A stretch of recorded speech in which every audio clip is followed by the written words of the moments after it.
Вам никогда не хотелось вернуться лет эдак на 40 назад в доцифровую эпоху? Не потому, что тогда вы были молоды и полны сил, а просто вернуться, чтобы почувствовать эпоху, где любое печатное слово имело свой вес и особую силу.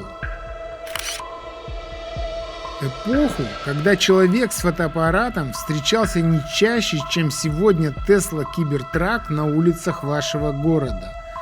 Когда каждому нажатию на спусковой затвор того самого фотоаппарата предшествовал долгий мыслительный процесс построения композиции кадра, расчета диафрагмы и выдержки, выжидания момента.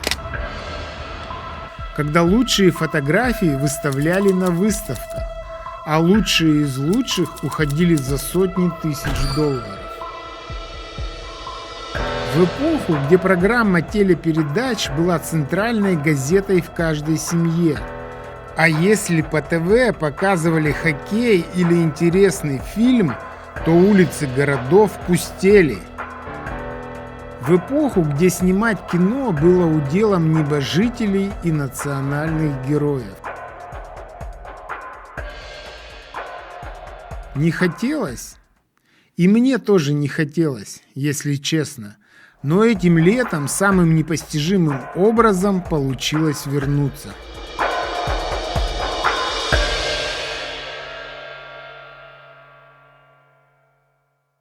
Сын пригласил в гости и предложил проехаться по национальным паркам от Солт-Лейк-Сити до Сиэтла, 2 с лишним тысячи миль. В конце августа утренним рейсом из Лос-Анджелеса мы за час с небольшим прилетели в столицу штата Юта, городок Солт-Лейк-Сити, город, из которого начинаются множество аутдор-путешествий и незабываемых приключений. Озеро Грейт Солт-Лейк, такое большое на карте, на исходе лета оказалось наполовину высохшим, но от этого выглядело не менее живописным. Мы хотели заехать сюда на полчасика, но тут началось. Я быстро сфотал на iPhone все приличные ракурсы по нескольку дублей, сделал пару-другую видеошотов и садился в машину. Но Антон посвящал каждому снимку несколько минут, выбирая ракурс, меняя камеру с широкоформатной на 35-мм и обратно, и это на 80-градусной жаре при палящем солнце. Ради чего? Надеюсь, мы найдем ответ в конце фильма, когда проявим все пленки.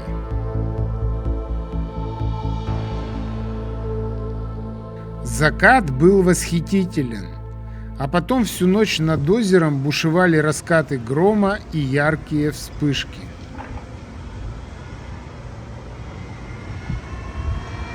Рано утром мы уже мчались по дороге Ай-15 на север, чтобы проехать почти 300 миль до парка Гранд Титон.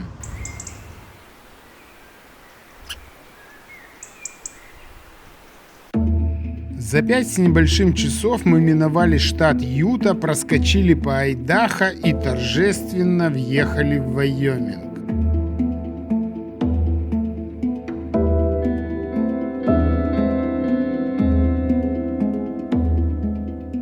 Надписи вдоль дорог настоятельно просили нас подготовиться к встрече с медведями и запрещали электровелосипеды на лесных тропах.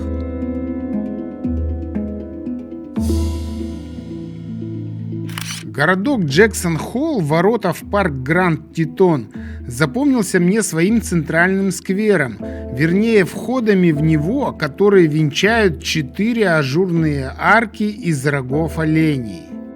Надеюсь, ни один олень не пострадал при конструировании этих арок. Ничего себе такой городок. Приятный, милый, за лошадьми убирают, цены космос. И даже не скажешь, что провинциальная дыра. Но оставаться мы здесь не стали и поехали дальше, в глубину парка, к горной цепи Титон. Остановились у одной из смотровых точек, вышли, стали снимать. Горы вроде ничего особенного и не такие видали. Но гляжу я, Антона чуть ли не парализовало. Спрашиваю с удивлением: «Сын, что случилось? Чем ты так восхищен? Что ты тут так долго снимаешь?» Он достает телефон, долго роется в нем и показывает мне обложку Канье Веста, название его альбома на фоне гор, которые сейчас смотрят на нас.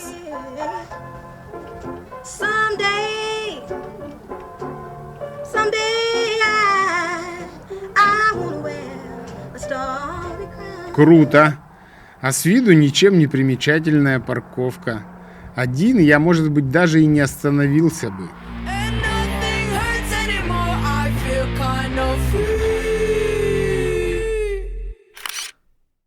Едем дальше. А дальше была еще одна ничем не примечательная парковка, на которой Ансел Адамс в 1942 году сделал вот эту фотографию. Сколько мы ни ходили вокруг, не лазили по парапетам, повторить шедевр нам не удалось. Снега на склонах Титона не было, сосны выросли и закрыли излучину, а вместо Паккарда со штативом на крыше у нас был Хайлендер и маленькая селфи-палка. Поэтому получилось то, что получилось.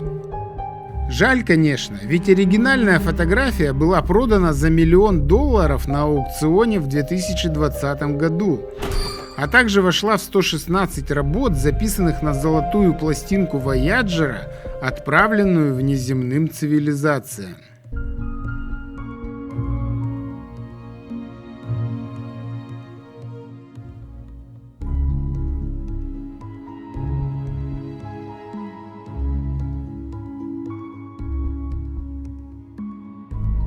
А вечером начался пожар. Не знаю, как внеземным цивилизациям, но из Йеллоустоуна его точно было хорошо видно. Дороги закрыли, и мы остались ночевать тут же, на ранчо в Гранд-Титоне.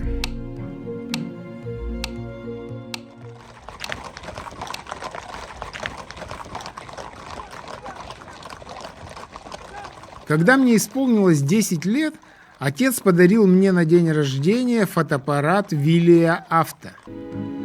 Может быть, поэтому я снисходительно отношусь к слабостям сына, который вместо того, чтобы наслаждаться современными цифровыми технологиями, таскается с этими пленками, проявителями, сканерами, возвращаясь на 40 лет назад. Сколько в моей жизни было пленок черно-белых и цветных, бачков, одно- и двухспиральных, бессонных ночей при красном свете и поцарапанных глинцевателей. Не счесть.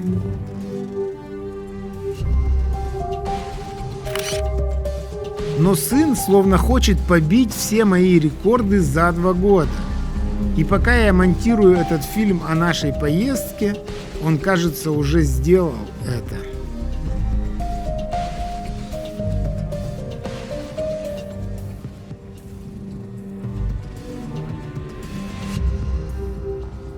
Парк Гранд-Титон, помимо своих чистых, как слеза, озер и достаточно высоких гор, отражающихся в них, славится богатым животным миром. И если у вас есть пара деньков, чтобы оставить машину и прогуляться, обязательно воспользуйтесь этой возможностью. Берите палатку и идите вглубь леса, в горы. Но не забудьте купить или взять в аренду спрей для встречи с бурым медведем. Вот он. Офигеть. Вот это да.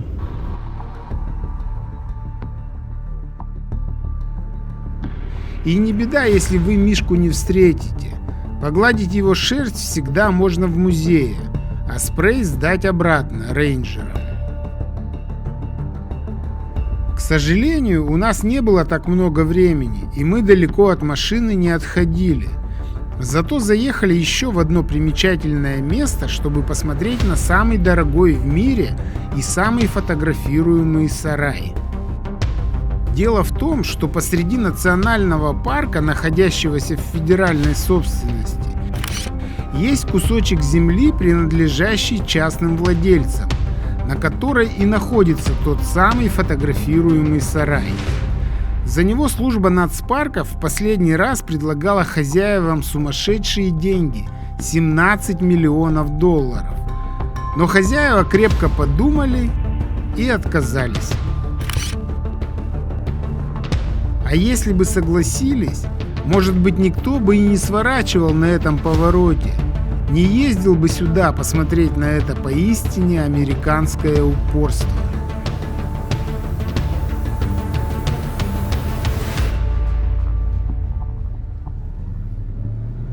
Внимательный зритель, наверное, спросит, а что это за синее чудовище сидит у вас на панели перед лобовым стеклом? Это не синее чудовище, это Ангола, голубой головастик, наш талисман в поездке. Мы всегда выбираем новый талисман в каждое путешествие. И в этот раз выбирали долго. Выбрали коня Филиппа. Но потом его подарили маленькой девочке Эрин. И с нами поехал головастик Ангола, что по-итальянски означает «ангел». Наш ангел-хранитель в этом далеком путешествии.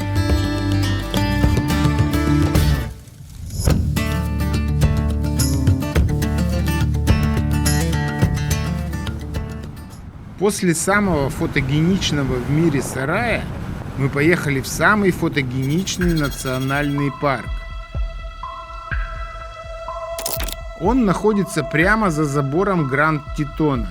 Вернее, между ними нет даже забора. Один парк плавно перетекает в другой, и только КПП на въезде сообщает тебе, что теперь ты в Йеллоустоуне. И тут самое место рассказать о способе экономии американских рублей, если для такой экономии в вашей голове найдется место. Въезд в национальный парк стоит 35 зеленых с машины в неделю. Но если вы едете в 3 и более парка, то выгоднее взять проездной на весь год. И стоит он всего $80. Правда, оформляется на конкретного человека. Его нужно заказать на сайте национальных парков заранее и получить по почте на американский адрес. Мы взяли годовой пропуск, поэтому запасайтесь попкорном, дальше будет много интересного.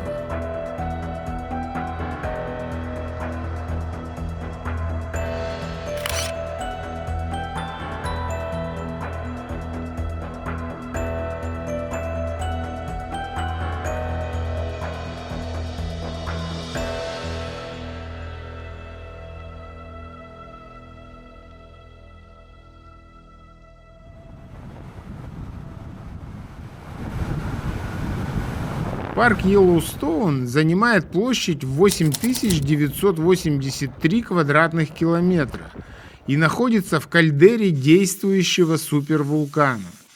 Вы спросите, что значит действующего? Посмотрите сами.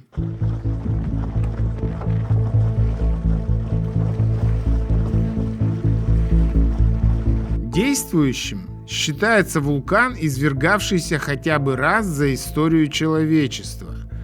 Последнее крупное извержение Йеллоустоуна произошло около 640 тысяч лет назад. Более мелкие происходили и позже, 160 и 70 тысяч лет назад. Но из-за продолжающейся геотермальной активности, включая гейзеры, горячие источники и фумаролы, вулкан до сих пор считается действующим. Кроме того, в регионе фиксируется сейсмическая активность и деформация поверхности почвы, что свидетельствует о движении магмы под кальдерой.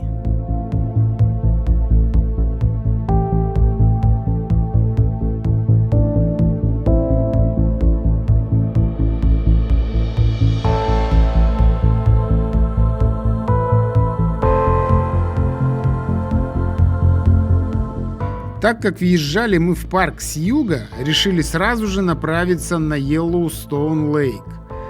Это озеро занимает площадь около 350 квадратных километров и большей своей половиной лежит в кальдере вулкана, что делает его одним из самых удивительных природных чудес США. Это высокогорное озеро крупнейшее в Северной Америке и расположено на высоте 2316 метров над уровнем моря.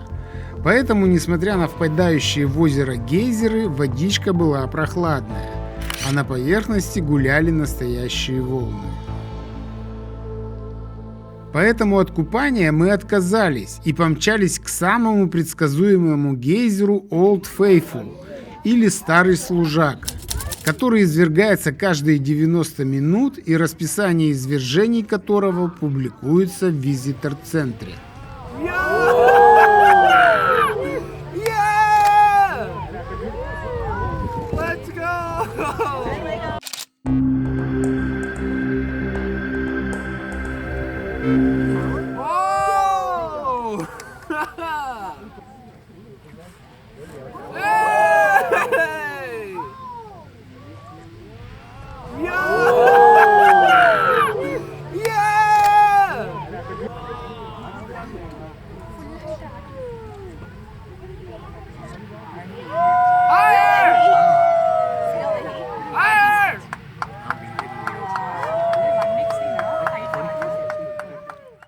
Это не лосиха никакая. Дороги в нацпарках идеальные, но не широкие, поэтому на въезде или выезде иногда можно попасть в пробку. Животные плохо проинформированы, когда тут час пик, и выходят на дорогу, как только им вздумается. Или просто бродят неподалеку. Водители останавливаются, чтобы поглазеть, и создаются небольшие пробки.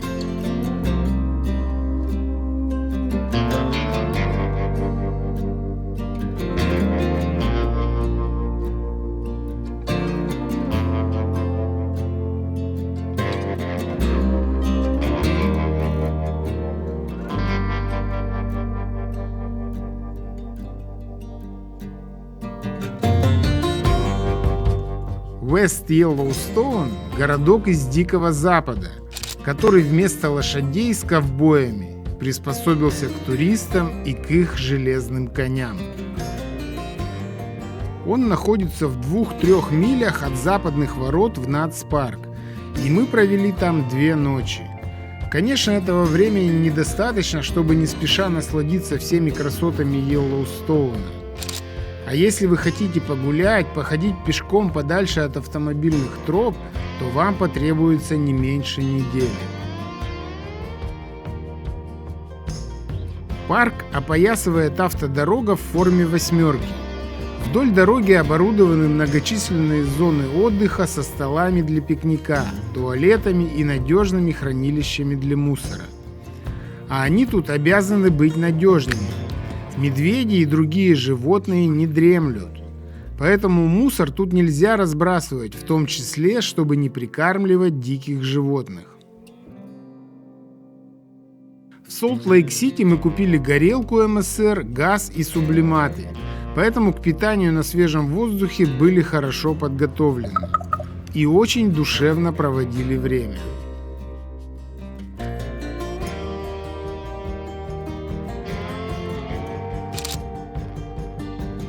Но вы, конечно, догадываетесь, а кое-кто и на собственном опыте знает, что аналоговые технологии – это большой геморрой.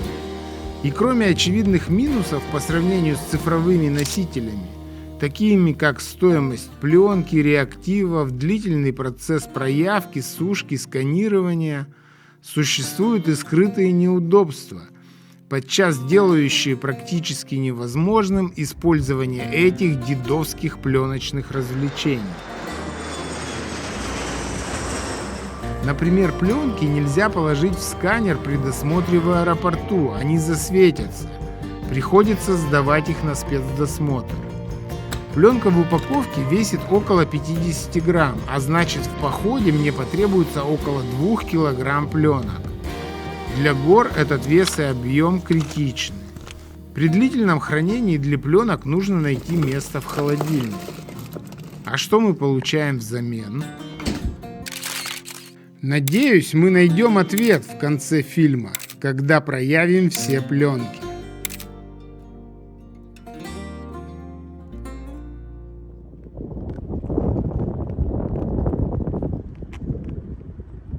И еще одна ремарочка про животных. Их тут не меньше, чем в Гранд-Титоне. Угадайте, кто из них самый опасный.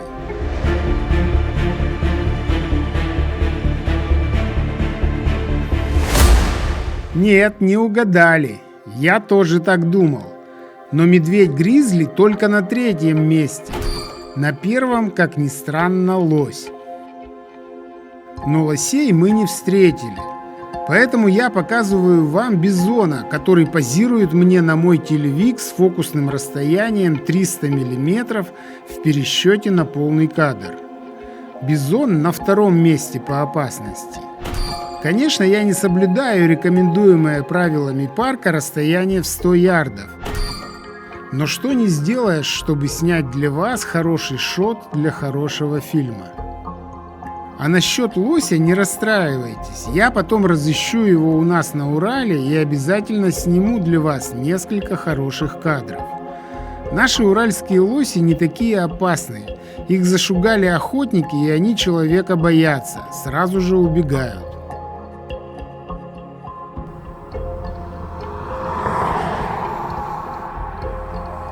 Насмотревшись на животных, не забудьте заехать на гейзерные поля. Или бассейны, как это лучше перевести. Нижние, верхние, их там много. Частично некоторые из них я вам уже показывал.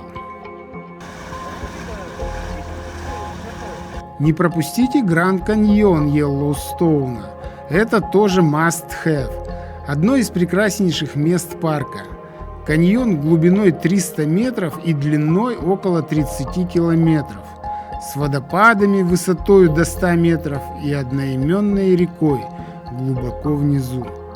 Его панорамы просто завораживают.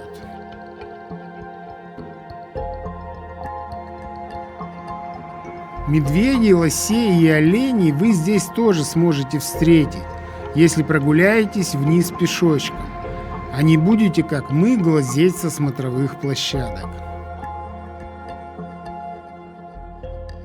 И на закуску на севере парка заезжайте на Мамонтовые горячие источники.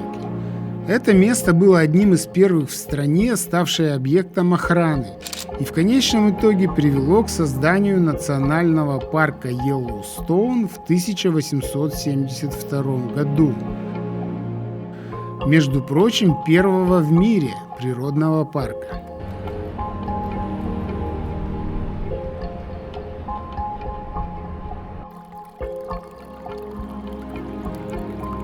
Эти причудливые каменные образования сформированы минералами, которые выносит горячая вода из-под земли. Вода течет, слоны и мамонты вырастают, деревья засыхают и каменеют, делая пейзаж еще более причудливым. И, кстати, говорят, что места вытекания горячих вод из-под земли время от времени меняются. Все маршруты вокруг источников оборудованы деревянными тропами, которые доступны в том числе и для инвалидов. Как бы ни был прекрасен парк Йеллоустоун, но нам пора было ехать дальше.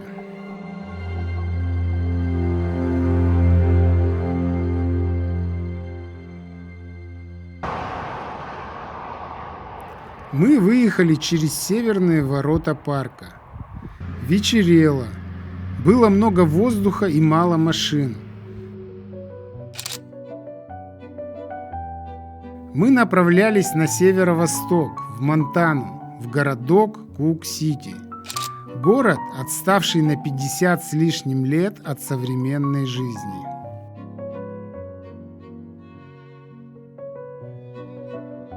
Вот на этом Форде, должно быть, и ездил Марти Макфлай и снимал свою Дженнифер на папин Canon C1, который Антон в 2023 году купил на eBay за $400.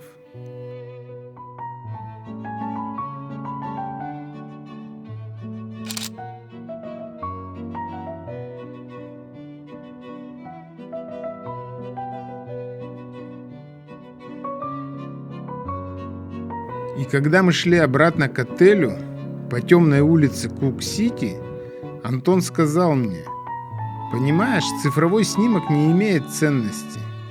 Снимая на цифру, ты моментально видишь результат, можешь оценить его и тут же переснять, сделать бесчисленное число дублей. На пленке же каждый кадр уникален. Я не узнаю, каким получится он, пока не вернусь домой и не проявлю все пленки. И все это время я буду надеяться и предвкушать, любить этот еще нерожденный снимок». То же самое происходит с твоим фильмом. Пока ты пишешь сценарий, снимаешь, монтируешь, ты живешь этим, вкладываешь в него свою душу.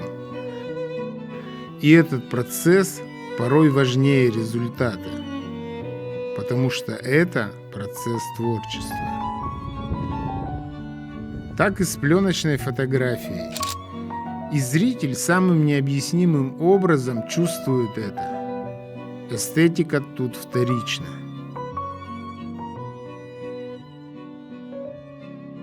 Я сделал снимок качающейся на ветру вывески и видел, что он получился неплохо.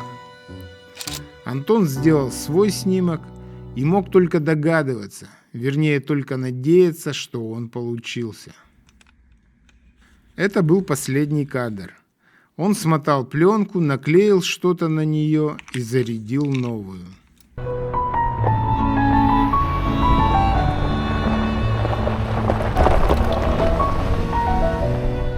Мы ехали дальше на север Монтаны, и путь наш состоял из кристаллов серебра и разноцветных пикселей.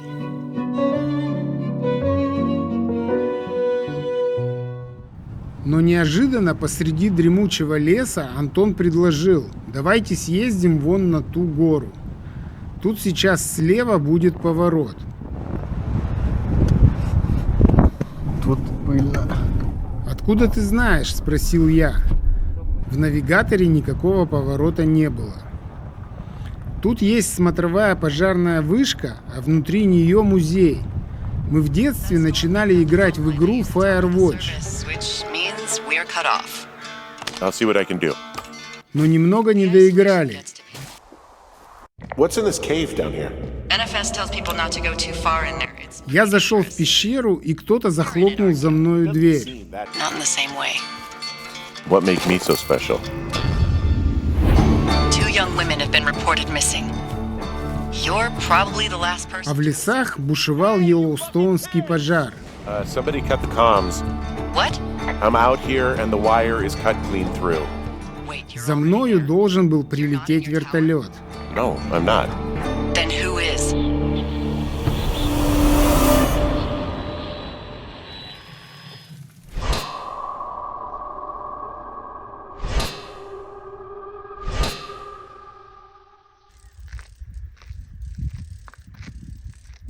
Дорога оказалась закрытой. Мы оставили машину и шли пешком в гору. Вокруг не было ни души. И прикиньте, на самом верху действительно оказалась эта башня. Жаль, что она была закрыта и музея смотреть не удалось.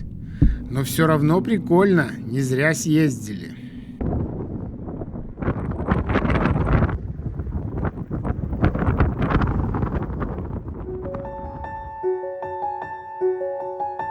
Накатила какая-то грусть. Природа тут в горах Монтаны была как у нас на Северном Урале. Сосны и ели, астры и чертополох, бабочки и сверчки, и даже горы на горизонте, казалось, были похожи.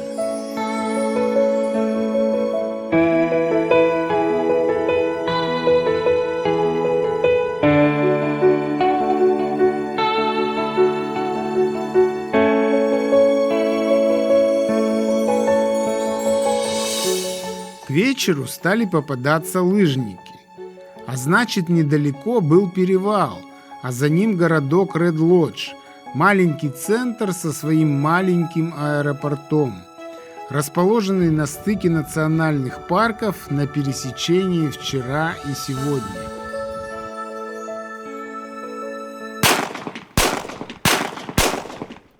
Но самое интересное было не в городе, а в 8 милях к востоку.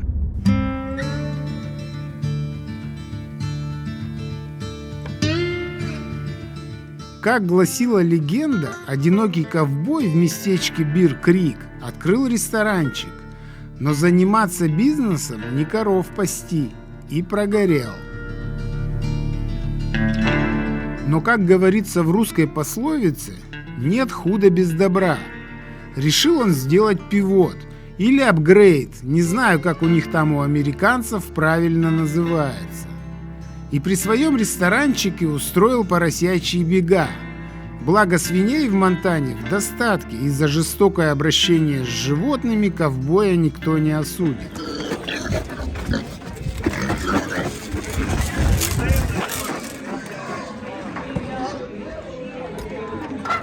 Что из этого получилось, мы поехали смотреть этим вечером, а заодно и хорошим стейком закусить. Well, think about sitting out on his late terminator coming out of a walking pace. They've had a long weekend, I tell you. The Mariners are getting into the next stretch. Little into the against in the short term. Какие же ставки тут делают? При нас максимальная была в $200, так что все скромно, но основной доход приносит, наверное, ресторан. И когда скачки начинаются, свободных мест нет, столик нужно бронировать заранее.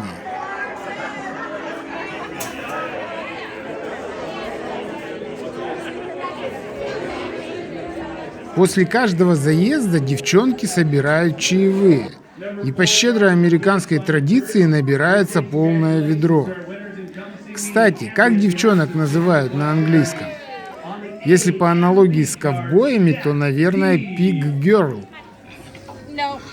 Свинки после очередного забега устают и мертвецки спят, ожидая своей очереди.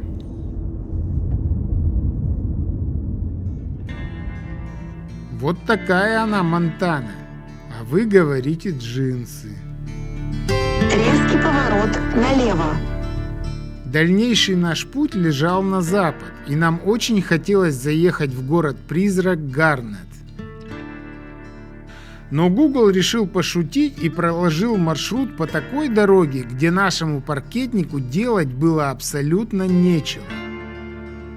Но мы все-таки справились. Надо отдать должное и сказать спасибо японскому автопрому. Больше всего город понравился Антону. Наверное, он извел в нем несколько пленок. Однако мама сказала ему: в нашей деревне полно таких сараев. Почему же ты не фотал там?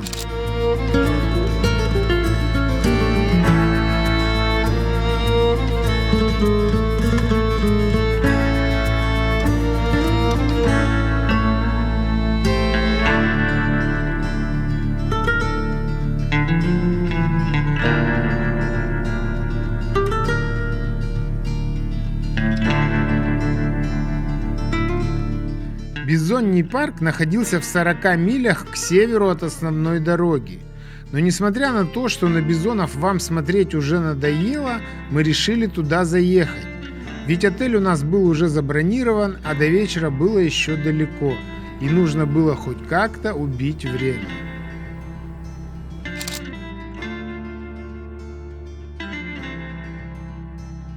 Ну, скажу я вам, ничего особенного. Несмотря на то, что парк этот исключительно бизонний, но бизоны тут менее бизонистые, чем в Йеллоустоуне, пожалуй, ближе к коровам.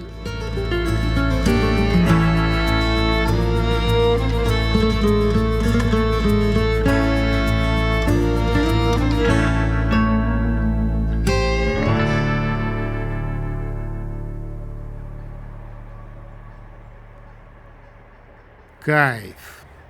Аж кружится голова. Мотельчик недалеко от хайвея. Дорожные знаки гласят: медведи переходят дорогу, олени и лоси выходят к номерам, белочки грызут шишки.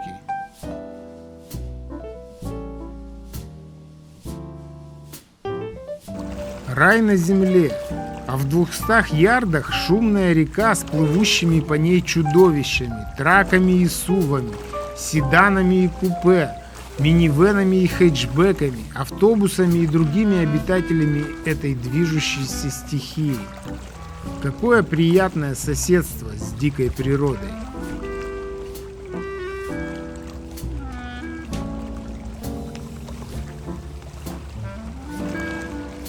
Но время тоже течет.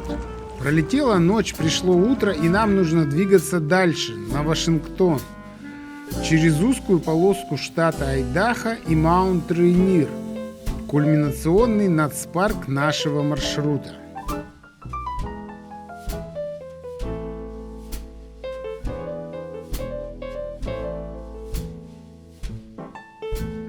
Вашингтон встретил нас сильными пожарами. Порою ехать было страшно, казалось, скоро нечем будет дышать. Встречная полоса была вообще закрыта. Пожары были вызваны сильной засухой этим летом и сдувающим с ног ветром, который мы проверили на собственной экипировке.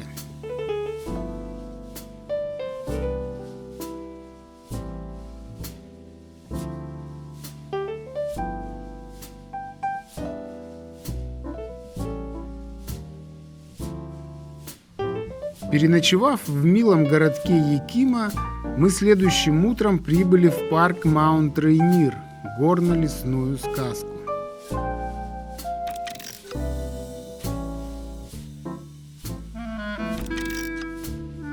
Этот парк тоже один из старейших.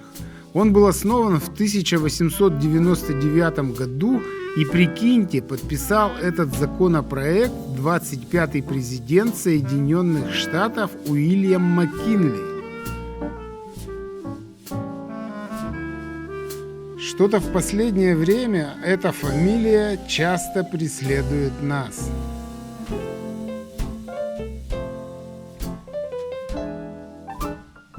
Сегодня площадь парка составляет почти 1000 квадратных километров.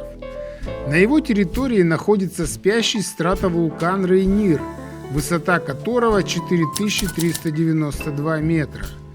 Небольшие извержения регистрировались здесь в 1820-1854 годах.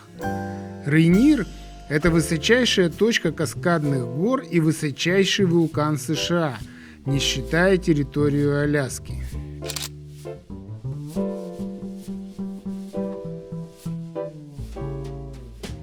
На территории парка есть местечко Парадайз, туристический центр, который является самым снежным местом в мире.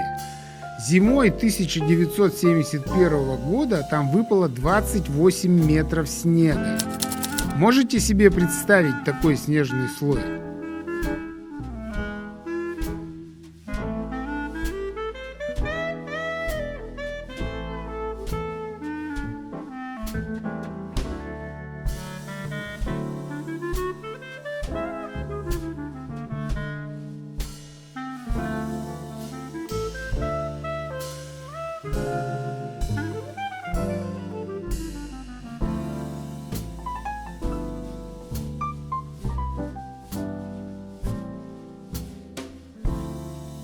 В парке действуют ограничения на въезд. Чтобы проехать через КПП ближе к горе, нужно зарегистрироваться заранее на сайте парка. То есть с 9 утра до 3 пополудни въезд по регистрации, после 3 и до 9 свободный.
Меня всегда впечатляют такие отсылки к вечности. Эта пихта, конечно, не секвойя генерал Шерман, но ее семечко проросло за 200 лет до открытия Америки Христофором Колумбом. Можете себе представить? А когда Север воевал с Югом, то дерево уже заканчивало свой век.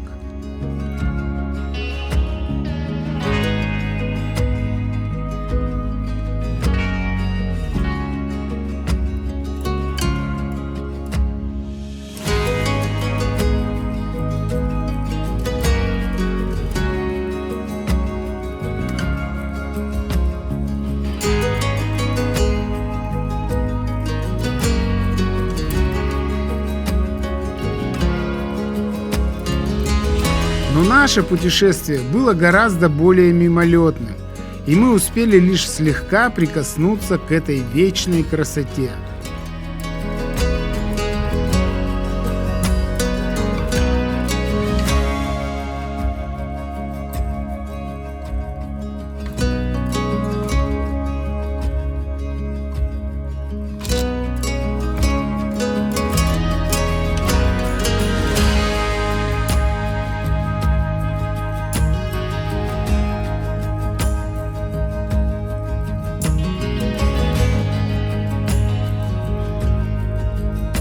Конечно, надо иметь еще неделю, чтобы в полной мере насладиться парком и погулять по лесным тропам, а еще лучше подняться и на сам Рейнир.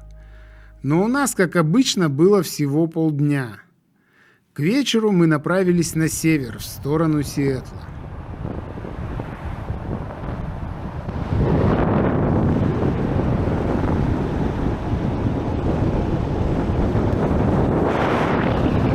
Но до Сиэтла в этот день мы не доехали. Остановились на ночлег в городке Олимпия, территориально пригороде Сиэтла, а фактически столице штата Вашингтон. Вот такие тут в Америке соседства.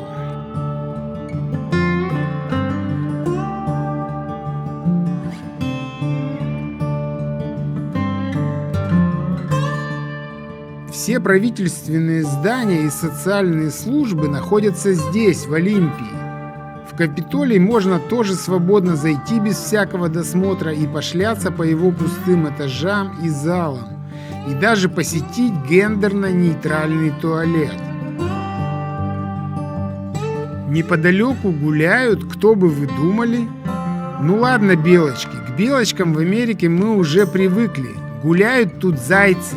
Настоящие серые зайцы около Капитолия в штате Вашингтон. И легендарное пиво «Олимпия» до 2003 года варили где-то здесь же, за углом.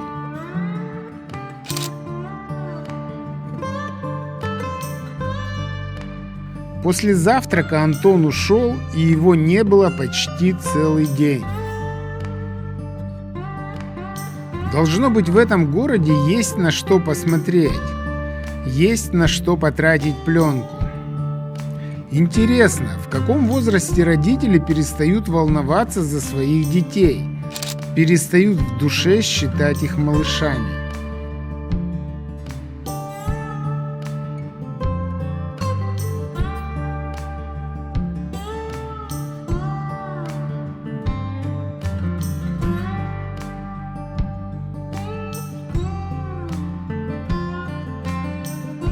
Что же касается Сиэтла, то помимо всем известной башни, лично я бы порекомендовал ценителям прекрасного обязательно заглянуть в музей стекла Чичули Garden and Glass, который находится тут же недалеко от башни.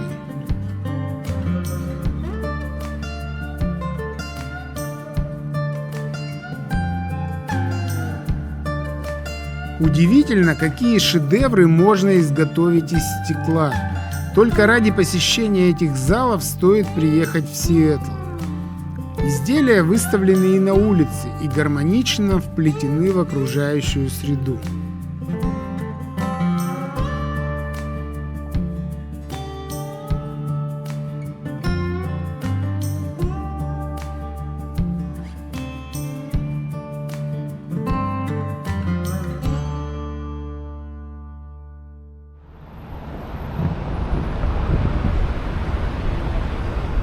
В Сиэтле мы провели целый день.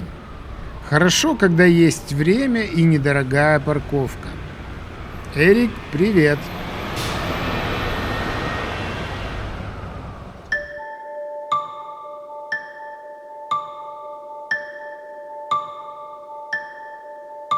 На въезде в аэропорт мы накормили и сдали нашу железную лошадку, прослужившую нам верой и правдой 2300 миль.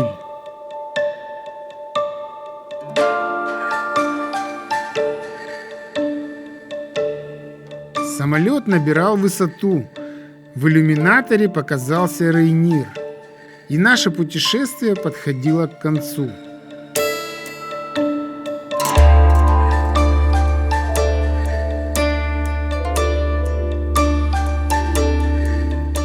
А у Антона все только еще начиналось.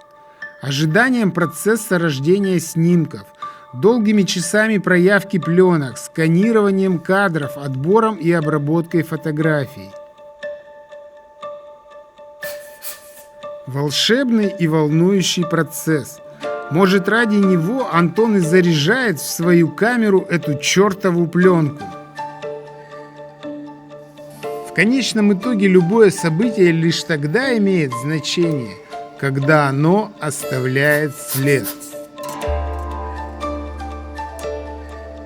Фотография – это процесс рисования светом.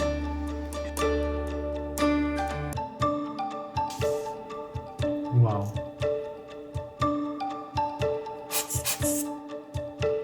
Хорошая фотография – это процесс рисования эмоциями.